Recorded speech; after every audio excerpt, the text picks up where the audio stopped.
Ms. Cochran kind of broached it. I was going to make a joke about, well, why don't we just pay students to go to community college? And you virtually said that. Absolutely. I mean, the costs of going to college are the same. The types of costs that students incur as students don't change depending on the type of institution you go. It's the general perception or attitudes about those costs can sometimes be very different. Case in point, I think when we think about someone living on campus in a dorm with a meal plan, everyone understands that they have to pay the bill for their dorm and for their meal plan. And that's okay. That's an okay use for financial aid and even loans. But when you start talking about giving community college students money to pay their rent, their perceptions tend to change, and it's a bit of a double standard. Senator, I would like to just comment, since you asked the question. We are not in favor of paying people to go to college. Right. We are in favor of people doing what they need to do to earn their way through college, including their middle school and high school performance. The notion of paying people from the state for the expenses that they would incur whether they went to college or not, such as housing and transportation, is something we do not support. We do believe that you can make textbooks free through open educational resources, the kind of monies that the legislature has appropriated for community college to take that on. But there are only two non-discretionary costs of going to college: tuition and textbooks. Those are the things that should be free.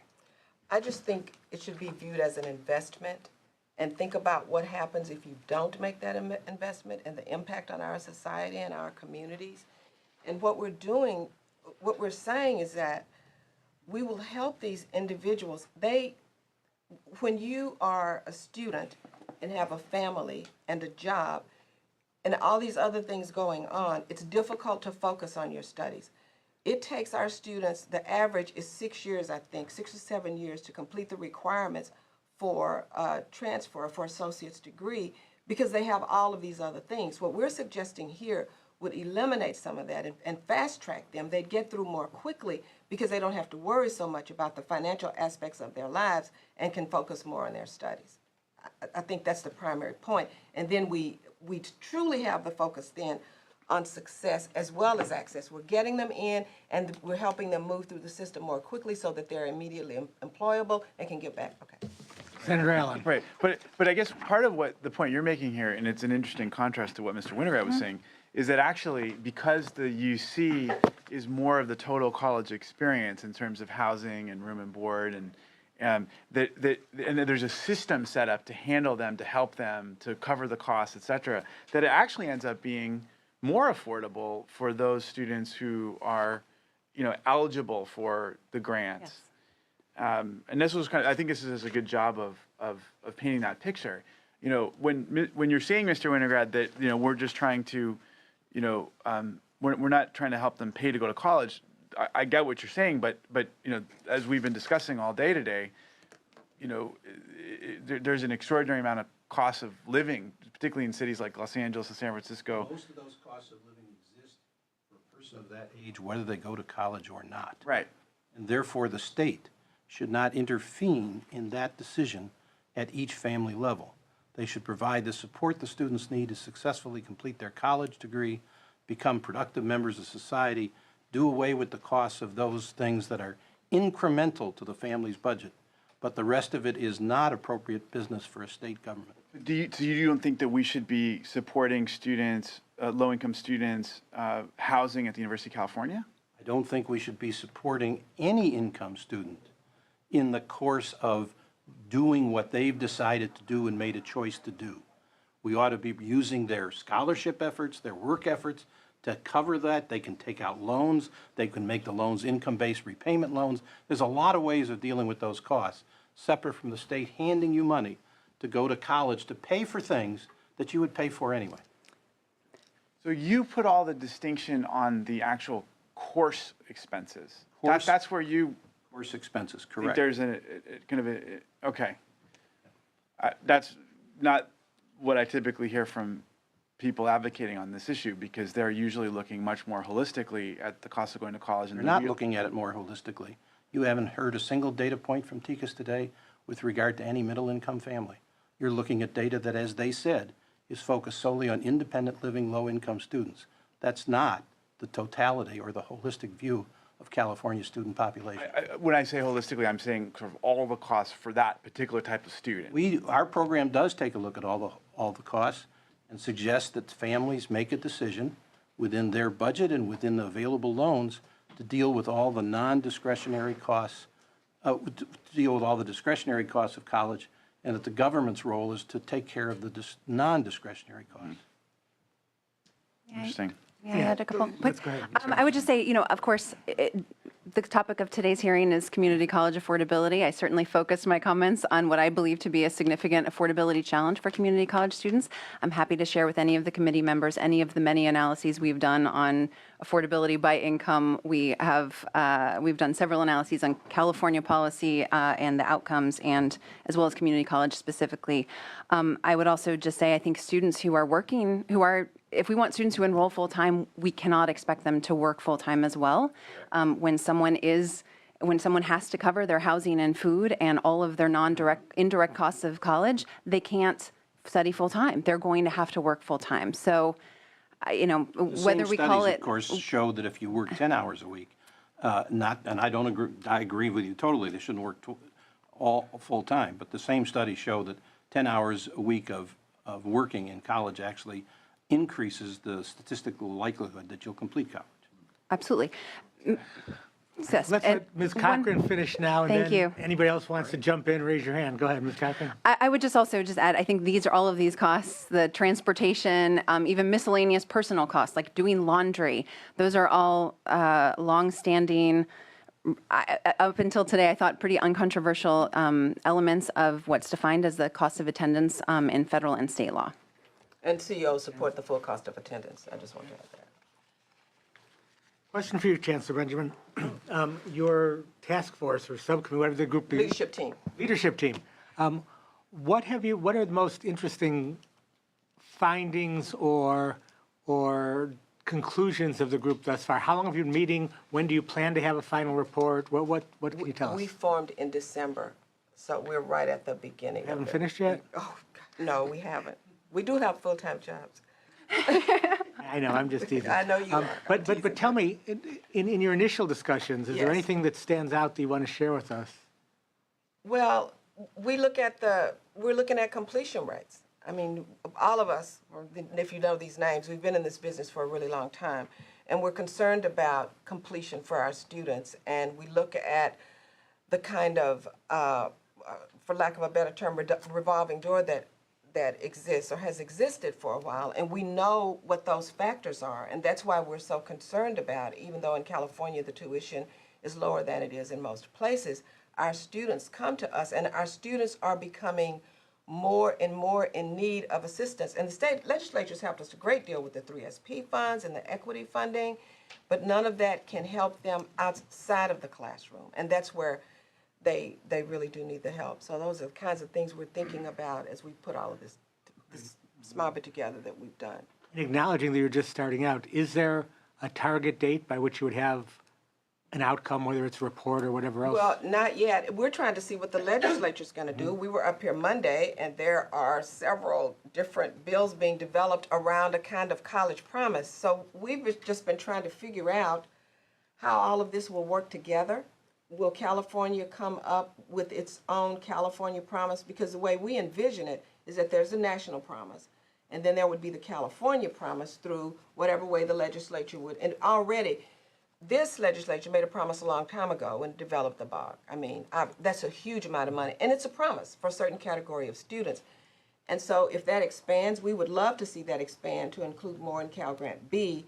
And then, of course, we're working in our local communities. So we see a three-tiered kind of promise system, the national level, the state level, and then the local level. And we think that all of that would really buttress our students and increase the completion rates. Great. I just think while you may be looking at the legislature, at least as one legislator, I want to look at you and see what these Right. experienced Well, I said educators earlier, are doing. We're working Yeah. together, yeah, for sure. Yeah, well, thank and you. then with our communities, we want to get everyone involved, the chevrons, the foundations at the colleges, so that's what we're working to do. You have to tell us another day why Chevron put all that money into Oh, it. that's another conversation, yeah. Any other questions or comments? Then I'd like to thank and excuse this panel and call our last panel. Thank you, Mr. Chairman. Thank you. Last panel is just two members. If they would please come forward. Larry Galizio, who's President and CEO of the Community College League of California, and Dahlia Salem, who's President of the Student Senate for California Community Colleges and a student at Foothill De Anza College.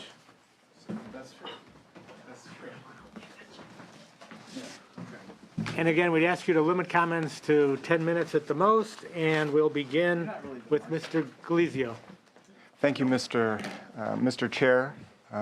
Members of the committee, my name is Larry Galizio, and I'm the President and CEO of the Community College League of California. And I have to admit, I used to be a legislator in the state of Oregon for 3 terms, and I sat on a committee similar to this.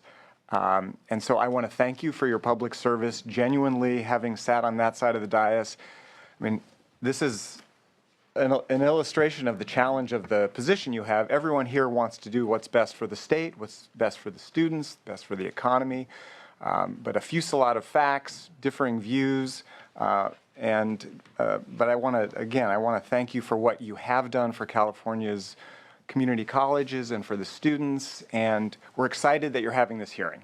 So I just wanted to begin with that, and if I can. So the sergeant passed out a one sheet, and my preference is always that I'm not going to walk us through it. My preference is that you would perhaps listen to some of the things that I say, and that would be good reading later, but on the back page it talks about what the league, and again, the league, as you know, is made up of the CEOs, the chancellors, the presidents, and the trustees, the elected trustees of all the community colleges. That's who we represent. And so apropos of, well, I'll let Dahlia answer that question. I mean, obviously, the CEOs and the trustees of all the colleges, ultimately, the purpose is to support students and make the best institutions possible. But we work in concert very often with the... That's why we're on the same panel. Yes, yeah. So, but I understand your question. So anyway, so apropos of what Chancellor Benjamin was saying, you know, last weekend we had longtime Chancellor Dr. Martha Kanter and also former Undersecretary for the Department of Education out here with us, working with the leadership team and with community college members of the system, talking about America's college promise from the Obama administration, but the fact that California is distinct with the master plan, with the Board of Governor fee waivers. So what is a promise approach that gets the lowest income students support and makes college going an expectation in more families as we try to get 1 million more students or citizens of the state to get a certificate or a degree, so we're supporting the global 21st century economy in California, we're moving forward. And as you look at California, because of its uniquely low tuition and the goal of bachelor's degrees and how do you do this most efficiently, effectively, rather than putting money to eliminating tuition, and we've heard discussions about the facts, about the potential costs, that what is going to capture the lower income students and have more of an effect on, as Chancellor Benjamin said, not just enrollment and putting college on the radar screen, but the idea of persistence and completion is utilizing what the pre-existing Cal Grant infrastructure that we have and extending that out, looking at the criteria and making a stronger investment. And I'm sure Dahlia will talk very articulately, more than I ever could, because you know what's been said here before, that for a community college student, certainly 90% of the costs of attending college are those, pardon me, non-tuition costs. So yes, we all understand that even if you didn't go to college, you would be paying, if you were fortunate enough to have housing, transportation, dependent care. Something that hasn't been really talked about, though, is textbooks and supplies, which we'll talk about a little bit as well. But the question is, if you are making investments in the citizens of California, as we are with Prop 98, you know, K through 14 as we are at all three sectors of the higher education system, how do you want to target those investments? And the fact is that those non-tuition costs are a very significant barrier to our low-income students. So it's not physics or chemistry or calculus that is causing some of our students not to persist or to complete their degree or certificate, which is what the ultimate goal. It is the financial access barriers. And I would, with all your free time for reading, there's a very powerful study that came out in December of last year, very, very recently, from the University of Wisconsin-Madison. And the information that they acquired is really quite remarkable. They looked at over 4,000 students, low-income students in community colleges, and they included San Diego Community College District. And they found that 1 in 5 students went hungry while attending college. 1 in 8 was homeless. 52% of community college students were either food or housing insecure or both during the time that they were community college students. So there have always been affordability and access problems, but the extent to which we have students, low-income students, especially at the community college level, dealing with these non-tuition costs. That's why a California promise that focuses on Cal Grant funds for the lowest socioeconomic group across our system is, we would argue, the most powerful and poignant and strong approach. So getting to textbooks, CalPERG did a study that found that 65% of college students decided against buying the assigned textbook in a course. Now, when I went to college, it was very expensive to buy textbooks, and I remember cringing, and I had financial support to do that. But now the costs have sometimes doubled, if not tripled, if not quadrupled. So if we have 65% of the students choosing not to purchase a textbook, obviously that's harming their ability to complete. Similarly, the CalPERG study found that students are basing some of their decisions about which courses to take on the cost of the textbook. So again, these non-tuition costs, while California has done a remarkable job, especially at the community college level, for maintaining a low tuition. Even though I'm a native Californian and a proud alum of Santa Barbara City College and then a CSU and UC, I was also a community college president in Oregon. And we have 17 community colleges with different tuition, and tuition is more than double than it is here. At the same time, I've heard talk about the so-called Oregon Promise, and I can tell you, if we had all 17 community college presidents here, if we had students from Oregon, if we had trustees from Oregon, they would tell you that they did not support the Oregon Promise in the form that it was ultimately in its ultimate form or in its initial form, because what's really needed is an investment in the colleges and financial aid. They're what's called the Oregon Opportunity Grant. So you had presidents, trustees, and students saying, well, we like the idea of free, so-called free college, even though there's no such thing. But better would be to help us with financial aid, because again, 90% of the costs are those non-tuition costs.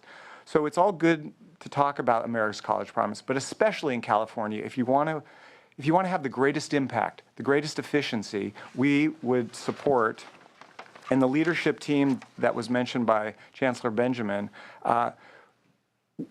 we met with Undersecretary of Department of Ed, Dr. Martha Cantor, and she endorses this approach that really looks at Cal Grants, and you've heard already some suggestions about, extending the deadline from March to September, increasing the dollar amount, increasing the value for the CT, the Cal Grant C for career technical education. And there's no doubt the potential publicity that you receive for saying community college is free is significant. And that's important. But again, I would argue that more important for persistence and completion is supporting students as they're trying to get through for living, for the incredible textbook costs, for transportation, for childcare. And so that is, we would urge a look at the Cal Grants.